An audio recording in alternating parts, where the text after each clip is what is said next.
Hi, and thank you for joining us here today. I'm Amy from Unmistakably You, and today we're talking about how to successfully stream your wedding. Now, I know that a lot of you probably didn't intend to stream your wedding. If you are affected by COVID, first of all, just know that my heart goes out to you, and I'm so sorry that you're dealing with all of the things that I know you've been dealing with. But if you're intending to hold your wedding on your original wedding date and still be able to share that with the guests who can't come, streaming is a really great option. And we're so blessed to be living in this era of technology when we can actually access those devices that can help us do that. So if you have decided to scale back to a safe number, first of all, it's a tough choice, and hopefully the hardest part is behind you.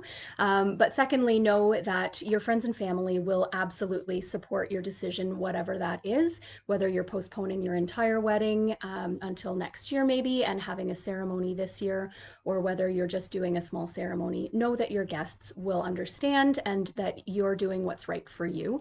So if you need any support through any element of that, please don't hesitate to contact me.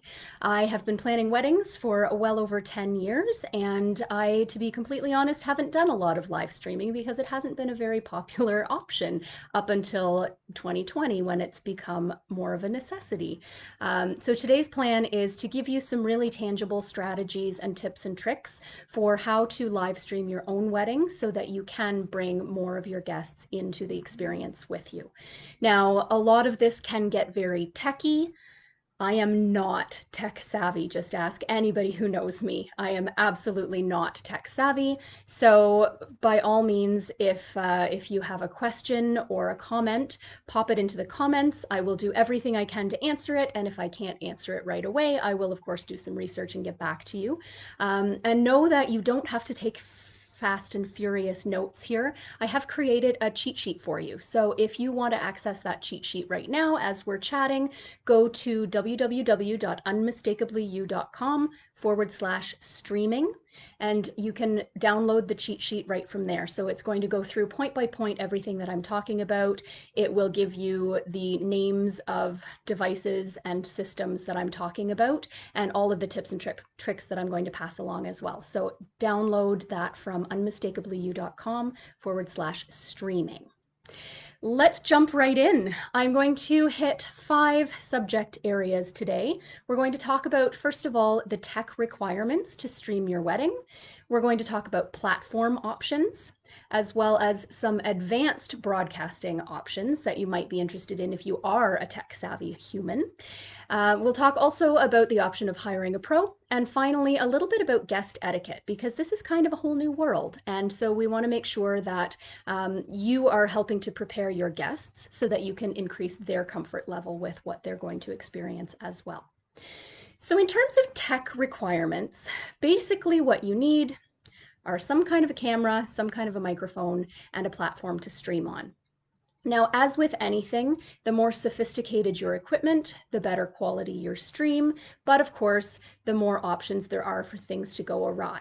So, at its very simplest, what streaming your wedding could look like is literally taking your smartphone or your tablet or your laptop with a webcam, setting it up, zooming it in, and hitting go live on whichever platform you choose.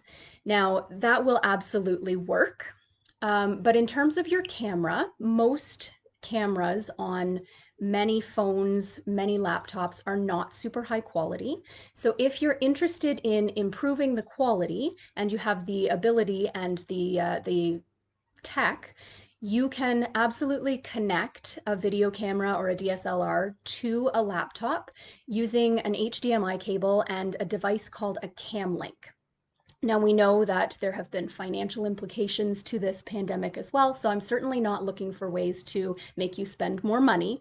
But if increased quality is something that you're looking for, you may want to think about using this device called a Camlink, which is going to run about $200. You can buy them used, you can sell it afterwards, but what that allows you to do is hook a video camera into a laptop, then stream from your laptop using the signal from the camera, which is going to be probably a higher quality than the webcam on your laptop, unless you have an external webcam that is a better quality than what most laptops come with. installed. If you're going that option, it also gives you the benefit of being able to record on the video camera or the DSLR in addition to the stream. So in the event that something does go wrong with your stream, you're going to have the option of still having that recording and not having to depend on downloading a recording from your streaming app after the fact. So think about that if it's an option that you have to you, if you have access to a video camera or a DSLR, that's definitely something you may want to think about. Otherwise, you're going to take your laptop or your camera or your your phone or your iPad, your tablet device, put it on a stable surface. So if you have access to a tripod, that's obviously going to be preferable because then you don't have any jiggling as someone's holding it. It's nice and stable. It can be zoomed in on the ceremony site, and you can do your streaming from there. Now, if you're using a phone or a tablet or a laptop, most of those internal microphones are meant to capture sound at a very close range. So if you're able to upgrade your microphone, that's going to be something that is also going to really improve the experience for anybody watching. If you have access to a USB mic or a Bluetooth mic, or even an XLR mic. Now, if you have an XLR, that's a traditional mic, you're going to need to run it through basically an adapter, a digital interface, so that you can plug it into a computer.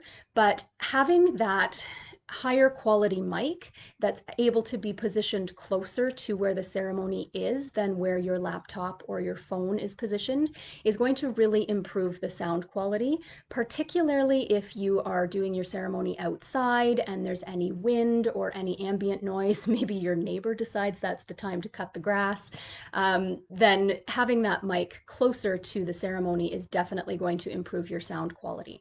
So depending on whether you want to make an investment into a USB mic or if you want to run through a mixer, if you have the tech capacity to do that, it will improve your sound drastically, which is really important because your guests do want to hear the words that are being said, and you, looking back on the recording, are also going to want to be able to remember what was said. Now, in terms of your internet connection, we do need to talk a little bit about your upload speed.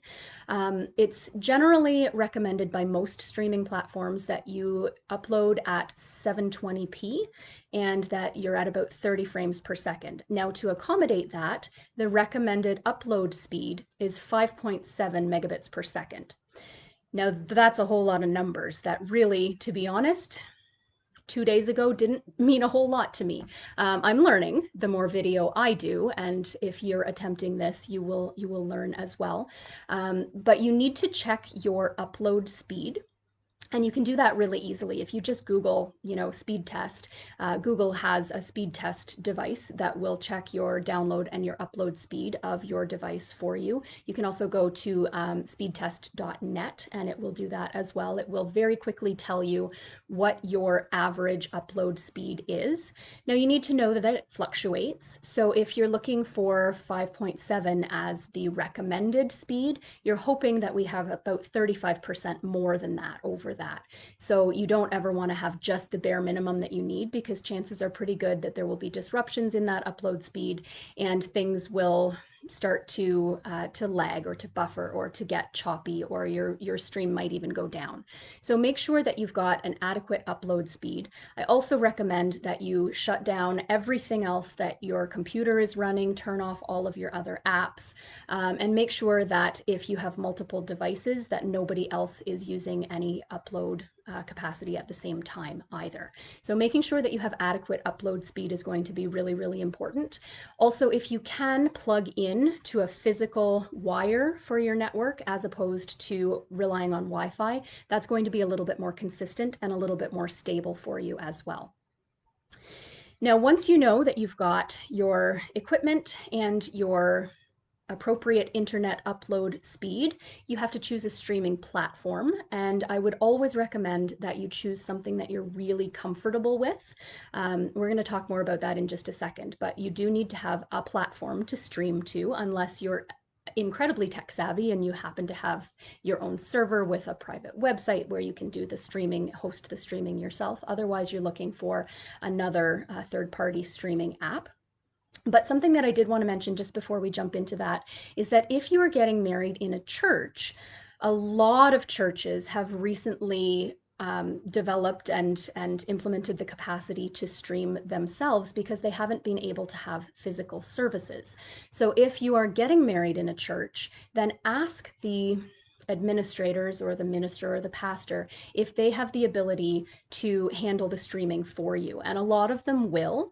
And as to whether that's something that they're willing to just include or whether that would be an upcharge, or it depends on your relationship and your personal church. But that's definitely something to ask rather than worrying about all of this yourself if it's a service that your church provides anyway. So jumping from tech requirements into the streaming platform that you're going to use, you again should use something ideally that you're fairly comfortable with. Now, the good news is that there are a lot of options. You may be really comfortable with a social media platform, and they actually work really well. Facebook Live, Instagram Live, YouTube, these are all options. And if you've used them in the past anyway, it may be something that you're more familiar with, and therefore it's less stressful for you. The benefit to going live on Facebook, for instance, is that if you already have an existing group with all of your wedding guests, you can just stream your ceremony live into the group and all of your guests already have access to it. So you don't even have to worry about sending out a web link or anything like that. Instagram live streams are limited to an hour, so do be mindful of that. Facebook Live is not limited, neither is YouTube. But if you're going live on YouTube and you have never done that before, know that it takes about 24 hours to activate a live stream. So make sure that you do plan for this well in advance. And regardless of the platform that you choose, I would always recommend that you test it again, get a little group of your friends, say, I'm gonna test my live stream. Can you tell me how it looks, how it works, how it responds, so that you know exactly what you're doing on the day of. And I would also really recommend that you have a third party human there to actually operate your tech on the day. Don't think that you're going to be able to set it all up, start the stream, and then jump right into the ceremony and get married. Your head is going to be in 9,000 places that day. And if you can set up someone as the tech specialist who can set everything up and they can manage it for you, you also have the benefit then of knowing if that stream goes down while you're in the middle of your vows, you have someone to fix it instead of the stream just going down and staying down, which is what happened to some clients of mine last weekend. They weren't aware that the stream went down literally just before they started their vows because they were kind of immersed in the moment. So make sure that you test it and that you have someone there to run the tech for you on the day. Now, if you're not into the social media options, you can definitely look at a platform that has traditionally been more used for meetings and communication than for social media. And I'm talking Zoom, Skype, Google Meet. Those would be the ones that come immediately to mind. They all have different benefits and different drawbacks. Some of them are completely free. Some of them require an upgraded membership. So for instance, if you're looking at streaming via Zoom, you can stream to up to 100 people, but only for 40 minutes. Now, obviously your ceremony may not be 40 minutes long. It might only be 20 minutes long, but you're going to need to start that stream early so that people have time to join in. You're going to need to let it run a little bit past the end of the ceremony. So you need to make sure that you have adequate time. So if you're looking at Zoom, you may want to upgrade your plan, and you can do that monthly. It's a cost of $20 a month. So you can do it for 1 month just to cover the wedding. You also need to be aware of whether or not your guests are going to have to download something. So with Zoom, they will have to download the Zoom app prior to. Depending on your guests, that may not be an issue. If my grandma were a guest, she would have absolutely no idea. So in some cases, you may want to keep it a lot easier for your guests. Both Skype and Google Meet have URLs that you can give to your guests, and they can just follow them and get into the stream without having to download a separate app. So if you're looking at any of those options, they're also great, as are the social media options, because following the ceremony, you can download a recording of the ceremony and the stream, and you can have that to keep forever. If you're not using a video camera, then that's an added benefit to you because you do get that recording through any of these methods, which is great. Now, if you're looking for yet another option, you could, of course, investigate a third-party service, such as Dacast or Livestream.com. Now, both of those are really well established in sort of the commercial or business sphere. They are meant for business meetings and, cross-Atlantic conferences and things like that. So they're not necessarily as focused on streaming an event or a wedding, but they are definitely options if you're looking for something like that. They also have either subscription prices or prices based on how many gigabytes you need. But if you're going to go that route, I would suggest that probably the most user-friendly option in terms of a third-party streaming site is eventlive.pro. They are directed specifically at weddings and events, and they have been doing an incredible amount of business since COVID because this is their niche. This is what they specialize in. They have streamlined the user experience to make it really, really easy. You, as the host, would pay a one-time fee. It's $50 US, and well worth it to take a lot of the rest of the tech off of your plate. And for that $50, you download an app, you set up your stream, but your guests don't have to download anything. They just get a URL to follow. They can sign a virtual guest book. It's very visually appealing. It's a really easy user experience for your guests. And that may be $50 really well spent. Well, with conversion, it's closer to 67 or something like that. But it may be money very well spent because it is a dedicated, focused app that is meant for this. And you won't run into a lot of the issues that you may run into with other platforms. So regardless of the platform that you choose, again, I would recommend that you run a test. Always, always test. And always be very mindful and very aware of the requirements of that platform for uploading. So I said before that a lot of platforms recommend that you upload at 720p, 30 frames per second, but that doesn't mean necessarily that somewhere like Facebook, for instance, isn't going to throttle it back if certain other things are happening. So if your upload speed isn't quite sufficient, the quality may get reduced. The other thing you need to be aware of is the default settings within your streaming app for upload quality. So again, to use Facebook as an example, Facebook does not default to high definition upload. So you have to go into your video settings and change that setting to HD upload so that it will allow you to upload at 720p and give you a higher quality stream for your guests, and then hopefully a higher quality download if you're getting the recording afterwards. Now, I would also recommend that you're going to start your stream about 15 minutes early. So get your equipment set up, start it about 15 minutes early. That's going to give your guests time to get into the stream and get themselves situated. And anybody who's a bit nervous about tech is going to want to be there 15 minutes early just so that they know that if something goes wrong, they have time to troubleshoot it so they don't miss anything. Get it set about 15 minutes before, which is why you need to know what your maximum streaming time is, because chances are pretty good that 40 minutes a la Zoom is not going to cut it. Have someone in charge of it, as I mentioned, but also think about where it's set up.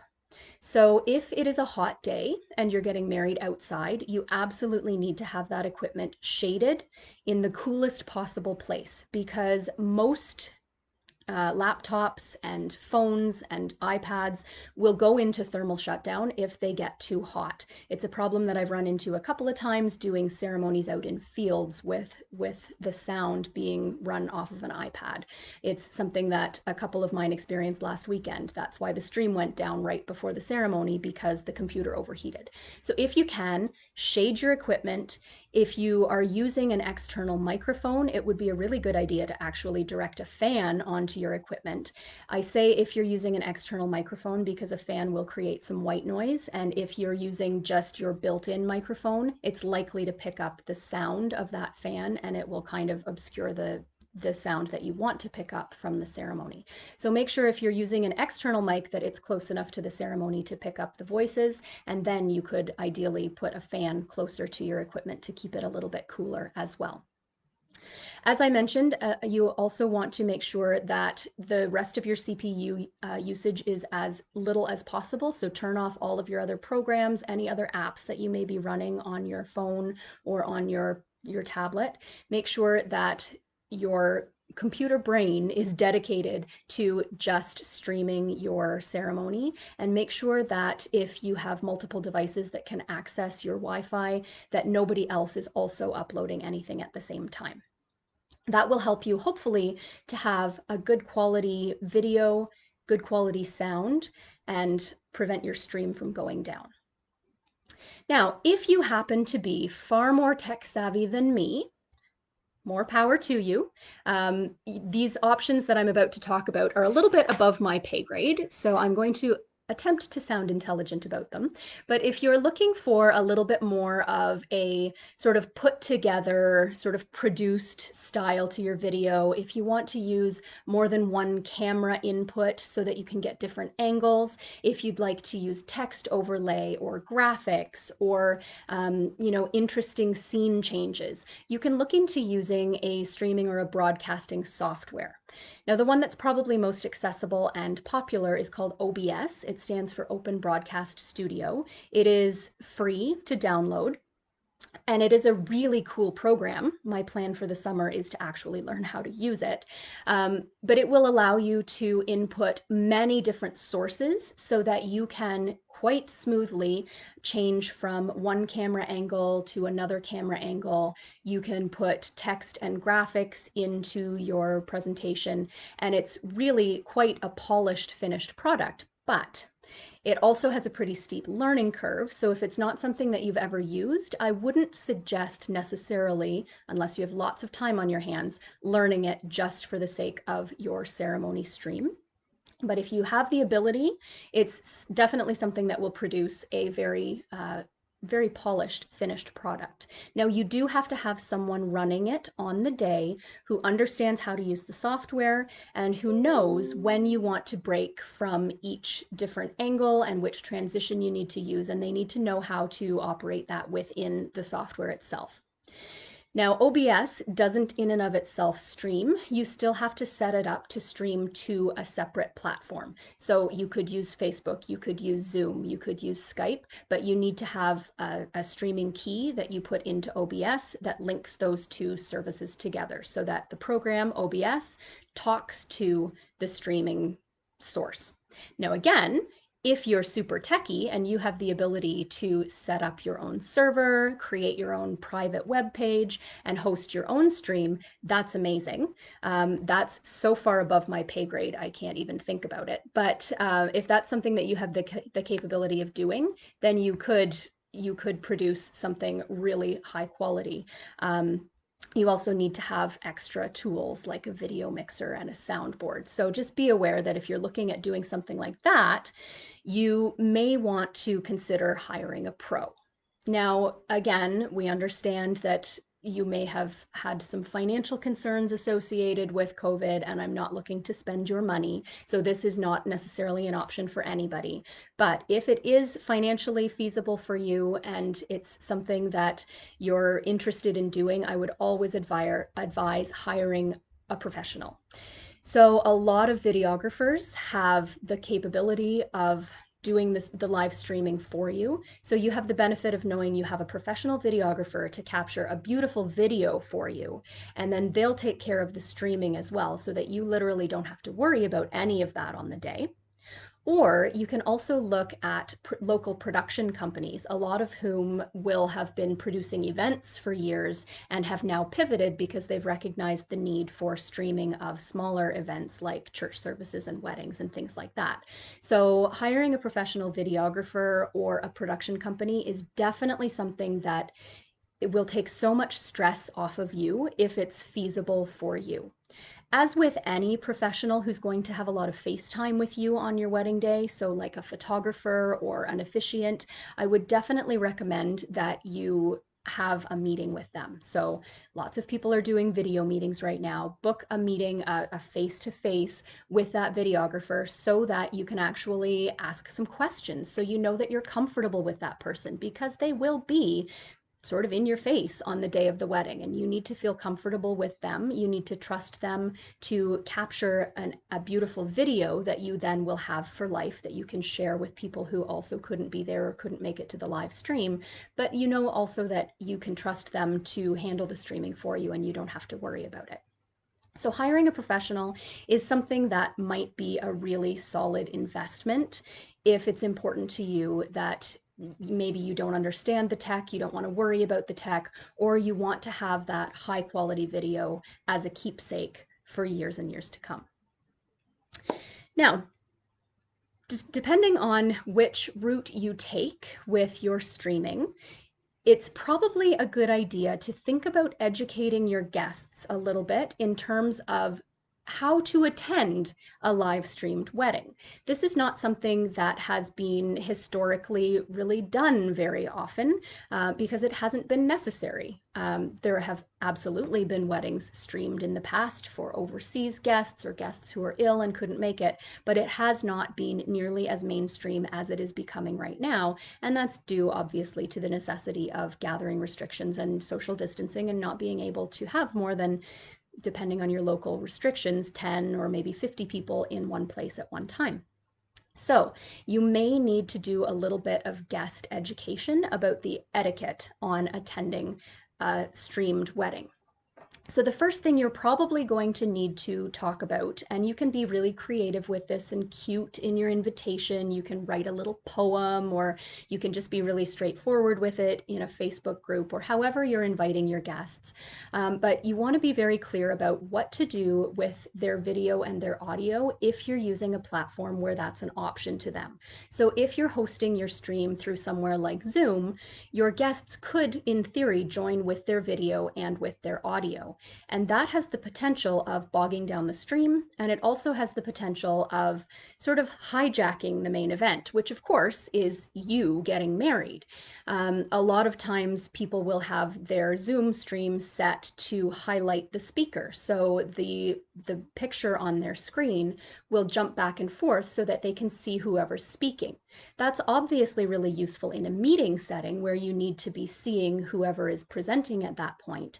But in the context of a wedding stream, you want the focus to be just on you and the ceremony and the altar, whatever that looks like.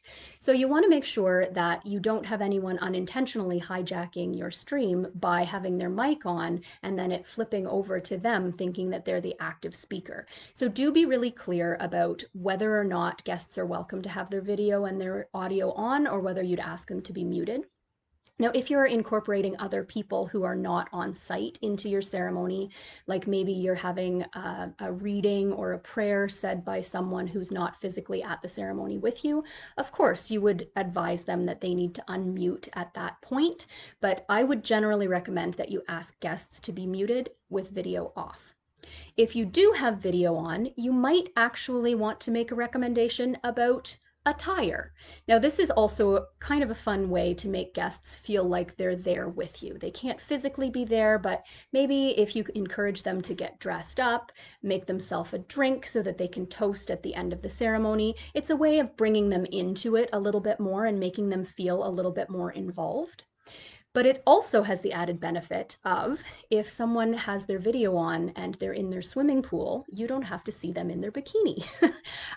So just give a little bit of thought to whether you do want to address that or not. If you've asked everyone just blanket to turn their video off, then it's not an issue, but it could be a fun way to make your wedding a little bit more interactive and also to avoid unfortunate wardrobe mishaps.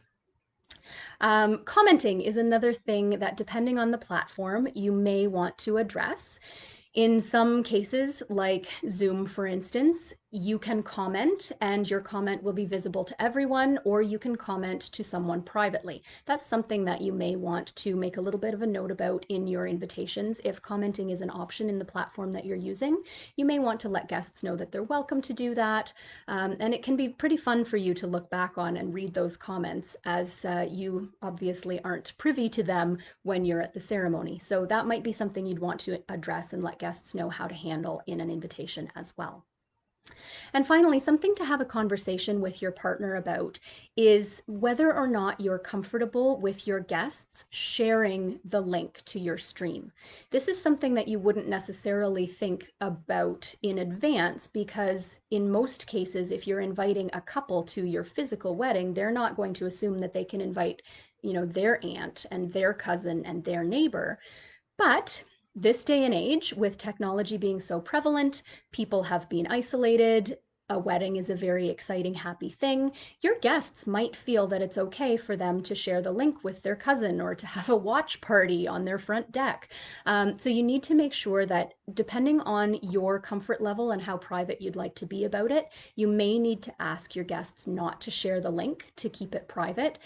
Or you may tell them that they're welcome to share. It's totally up to your comfort level, but you do want to make sure that you are limiting to a certain extent who can watch your stream. If you're on a platform that limits the number of guests that you can have. If you have a limit of 50 viewers and those 50 viewers invite 20 others and those 20 get in before the other 20 can, then all of a sudden you've excluded people who you really want to be there because of unintentional invitees. So think about that, talk about that with your partner, and don't be afraid to be upfront with your guests about that as well. All of these things, of course, are very sort of new to most of us. And if you are looking at streaming your wedding, there are so many things to consider. So if there's something that I touched on that you have a question about, or something that I glossed over or didn't touch on, please feel free to pop a comment in below and I will absolutely answer it. As I said before, there is a cheat sheet at www.unmistakably.com/streaming. I would encourage you to download that and you'll have all of the information that I just went over. If you missed anything, don't worry, everything's in there. And as always, I would encourage you to keep the conversation going. So if you have questions, don't hesitate to send me a private message. I am live in Wedding Planning Simplified on Facebook every single Sunday at 1 o'clock. Next Sunday, I'm talking about guest comfort at a ceremony, so feel free to join in for that. Or every Sunday, I have special guests. I talk about things that are relevant to the industry, and I do Q&A. So my goal is always to make your wedding planning experience and your journey as smooth and as stress-free as possible. I am happy to help with anything I can. I'm Amy from Unmistakably You.